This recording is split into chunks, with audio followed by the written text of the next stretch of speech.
Hello cricket station viewers எல்லாருக்கும் வணக்கம். நான் உங்க சஞ்சீவ், எங்களுக்கு சர்ச் இருக்காரு. நம்ம இன்னைக்கு சாம்பியன்ஸ் ட்ராஃபி சுற்றி நடக்க போகிற நிறைய விஷயங்களை பார்க்க போகிறோம். ஃபர்ஸ்ட் வந்து பார்த்தீங்கன்னா, சிராஜை வந்து உள்ளே எடுக்காதது ஸ்குவாடில், அதுக்கு பதிலாக ஹர்ஷித் ராணாவை உள்ளே எடுத்திருக்காங்க. சிராஜ் வந்து ரிச்சர்ட்ஸ் கடந்த 2 ஆண்டுல வந்து 71 விக்கெட் எடுத்திருக்காரு. 43 இன்னிங்ஸில் இவ்வளோ விக்கெட்டும், கடைசி 17 இன்னிங்ஸில் வந்து பார்த்தீங்கன்னா அவர் வந்து 2 மேட்ச் தான் விக்கெட் இல்லாமல் இருந்திருக்காரு. வேர்ல்டுலேயே நம்பர் 1 போலராக இருந்திருக்காரு ஐசிசி ரேங்கிங்ஸில். இந்த 71 லிஸ்ட்டும் வந்து பார்த்தீங்கன்னா வேர்ல்டுலேயே நம்பர் 1 இந்த பர்டிகுலர் டைம் பீரியட்ல. இவ்வளோ நல்லா போட்ட சிராஜ் வந்து ஏன் எடுக்கல? உங்க பார்வை என்ன? இப்போ இதில் முதல்ல ஒரு விஷயம் என்ன சொல்லணும்னா, நேற்று ப்ரெஸ் கான்ஃபரன்ஸில் வந்து கேப்டன் ரோஹித் சர்மா பேசின ஒரு விஷயத்திலே எனக்கு உடன்பாடு கிடையாது.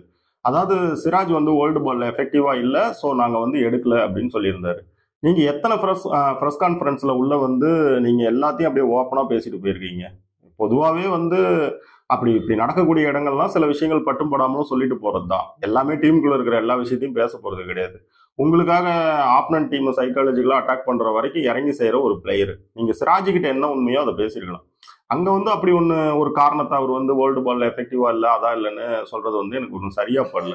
ரெண்டாவது, பூம்ரா இன்ஜுரியில் இருந்த அந்த காலகட்டத்தில் இந்தியன் ஓடிஐ டீமை அவர் தான் தனியாக தூக்கிட்டு போயிருக்காரு.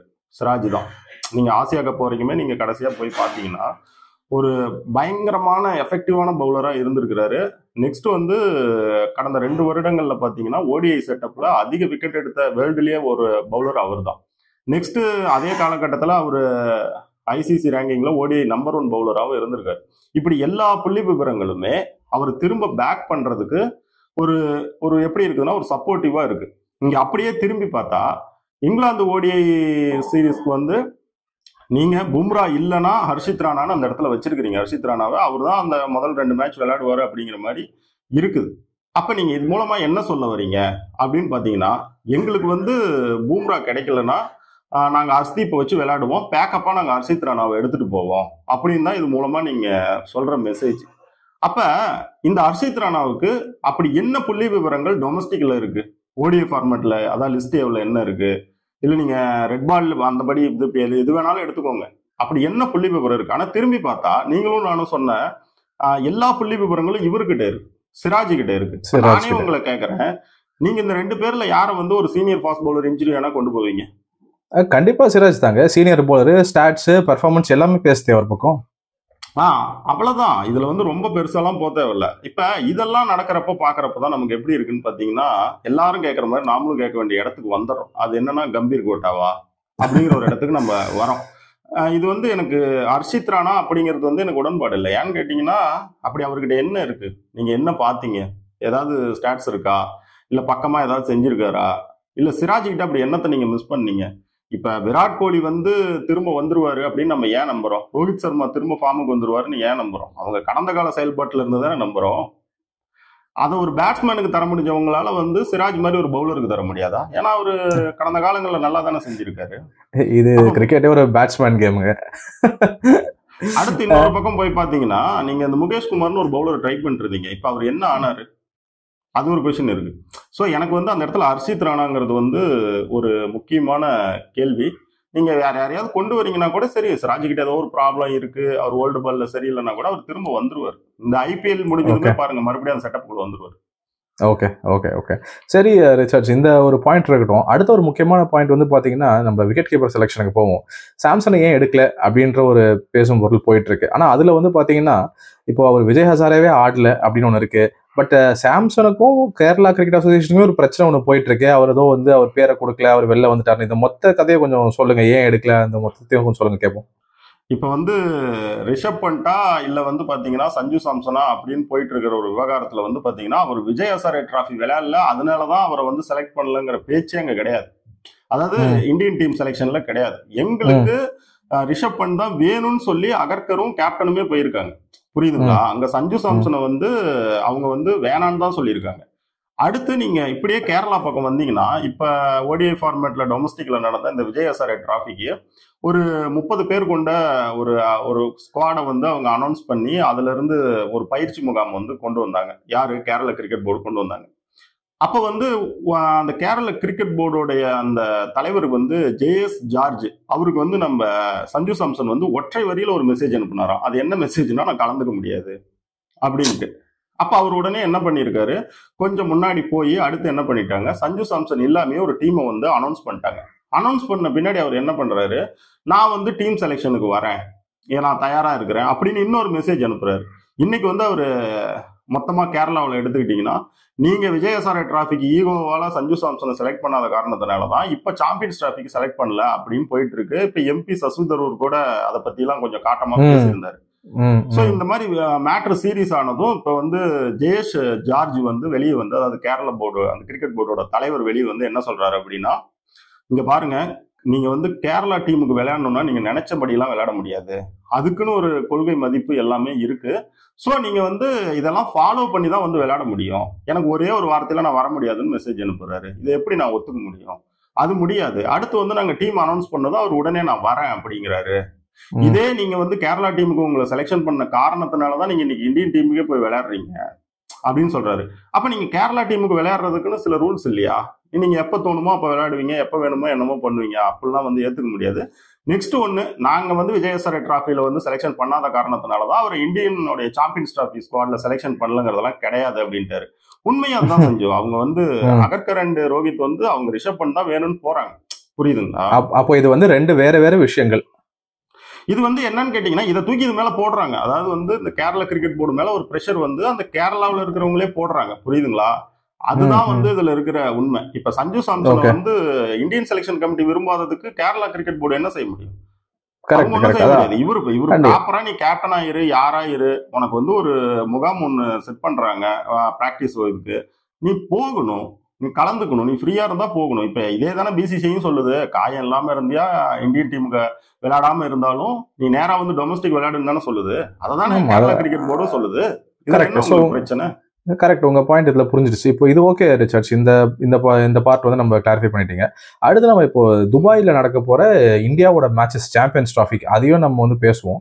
இப்போ அங்க ஏதோ வின்டர் சீசன் அப்படின்னு சொல்றாங்க, டெம்பரேச்சர்லாம் வந்து 12 அது கிட்டலாம் போகுது, lower temperature. Overall Dubai conditions பத்தி நீங்க என்ன நினைக்கிறீங்க?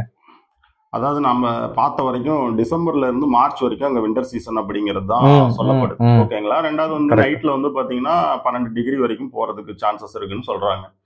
இப்ப இவங்க எப்படியுமே வந்து பாத்தீங்கன்னா மேட்ச் வந்து மதியத்துல இருந்து ஆரம்பிச்சு டே நைட் மேட்சா தான் நடக்குது.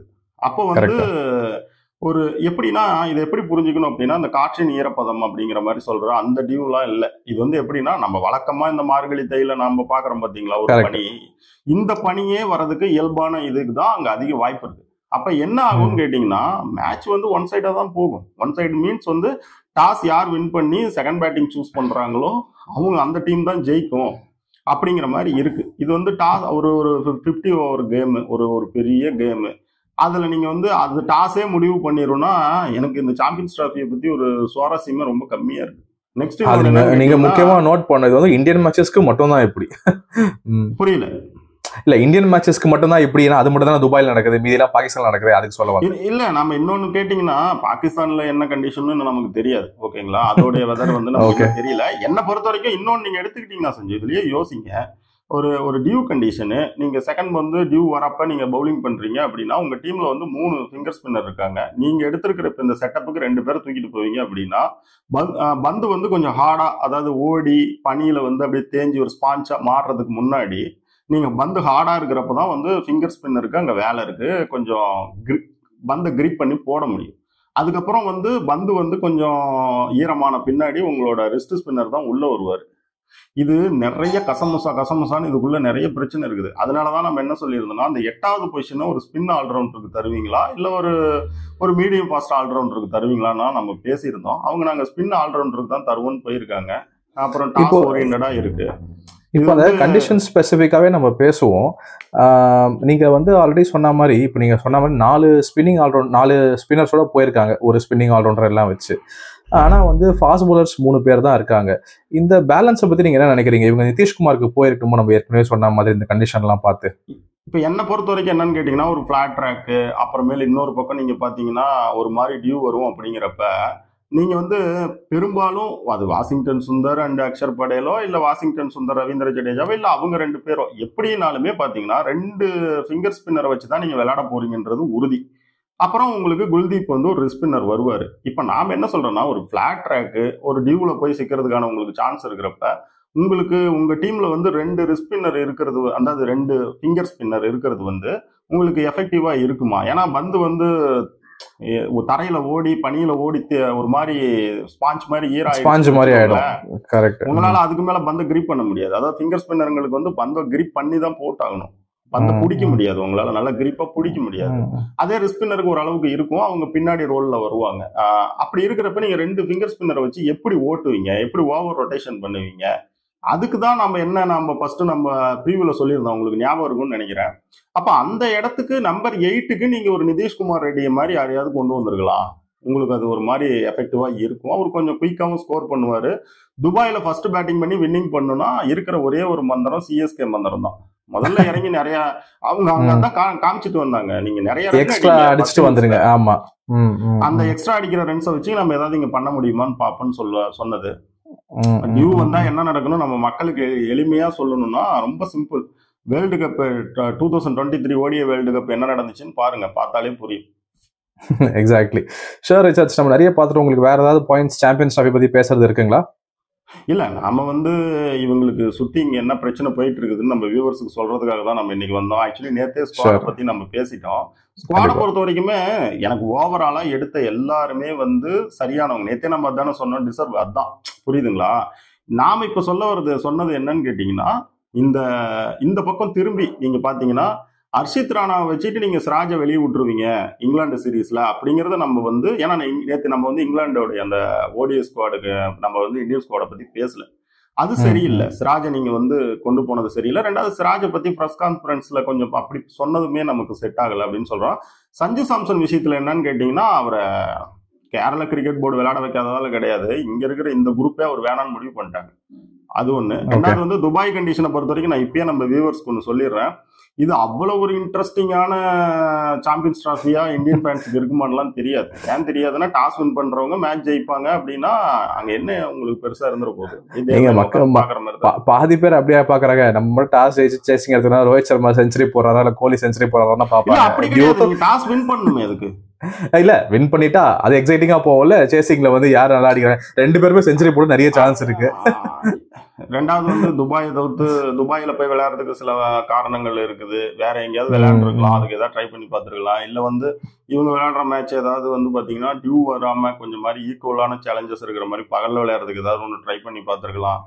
டியூங்கிறது வந்து நான் பொதுவாகவே சொல்றேன், அது வந்து இம்பாக்ட் பண்ண போகுதுன்னு வச்சுக்கோங்களேன். அதுக்கு மேல அந்த மேட்ச்ல வந்து நம்ம ஒரு மாதிரி கிரிக்கெட் தெரிஞ்சவங்களுக்கு ஒரு மாதிரி இன்ட்ரெஸ்ட் வந்து ரொம்ப கம்மியாயிடும். ஆமா, நம்ம ஆடினாலே வந்து இதுதான் ரிசல்ட்னு தெரியும் போது அது அதுக்கு மேல அதை எடுத்துட்டு போறது நல்லாவும் இருக்காது. உங்களுக்கு 80 அந்த அளவுக்கு பர்சன்டேஜ் வந்து டாஸ்ல தான் இருக்கு அப்படிங்கிறப்ப நீங்க எப்படி அங்க உட்காந்து அந்த முழு மேட்சும் பாப்பீங்க, அதுல என்ன நீங்க அனலைஸ் பண்ணுவீங்க, என்ன செய்வீங்க பார்க்கலாம். வேற ஏதாவது நாம நினைக்காத மாதிரி இது அங்க ஏதாவது வெதருக்கு இது அப்படியே மாறிடுமா அப்படின்னு எனக்கு தெரிஞ்ச வரைக்கும் ஆல் எக்ஸ்பர்ட் சொல்ற ஒரே விஷயம் என்னன்னா, அது வின்டர், துபாயில வின்டர், அங்க வந்து டியூவோட பனியோட இம்பாக்ட் வந்து இருந்தே தீரும் அப்படின்னு தான் சொல்றாங்க. ஓகே ரிச்சர்ட்ஸ், நம்ம எல்லா விஷயமும் பார்த்துட்டோம். நம்ம டீம்ல இருந்து எக்ஸ்க்ளூட் பண்ண பிளேயர்ஸை பத்தியும் நம்ம பார்த்துட்டோம். உங்க இன்புட்ஸ்க்கு ரொம்ப நன்றி. நம்ம மற்ற விஷயங்கள்லாம் வந்து நடக்க போற சில நாட்கள்ல அனலைஸ் பண்ணுவோம். Thank you Richards. Thank you viewers. Thank you.